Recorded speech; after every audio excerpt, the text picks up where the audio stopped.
Because in this challenging environment is the greatest opportunity, because this is when everybody else freaks out and tightens up and shrinks. We're right now in what we'd call economic winter. There's springtime where everything is easy to grow. When you start your business in springtime, you think you're a genius because it goes boom, and you go, man, aren't I amazing? But in the springtime, things grow easily. It's a different psychology, right? The markets are different, the mindset's different. Now, you and I can be in the middle of winter time and have it be springtime for us personally if we manage this and this, our head and our heart. But springtime is easy. Then we have always an alternative. All of a sudden it's summer, it's hard, it's difficult, and you have to fight for everything. And if you can make it through that, you eventually get to fall where you get to reap like crazy. If you planted in the spring and worked your tail off and you protected and grew in the summer, you get rewarded. Now, some people plant in the spring and 2 days later they go, where's my crop? Are you new?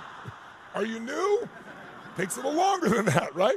But then guess what? After every fall, after every great reward in your business, how many have experienced your business growing and then a problem shows up, a challenge happens, and something happens in the economy, and you went from peak easy to do where it's tough as hell? Who knows what I'm talking about here? Say aye.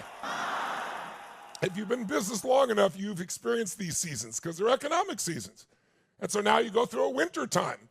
Right now we're winter. The costs for doing business have increased massively because of inflation. There's a lot of fear. Consumers are starting to tighten.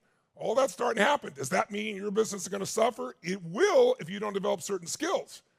But here's the good news.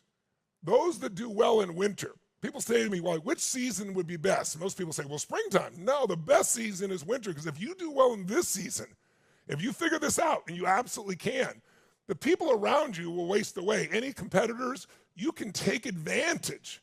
And I'm going to show you today some examples of startup little companies, people starting off in their apartments who've now dwarfed some of the biggest companies in a row that are century old and doing billions of dollars. And I'm going to show you how they did it, because I know them. They're my personal friends. I know exactly what they did. Not what somebody wrote about somewhere else, but what they actually did.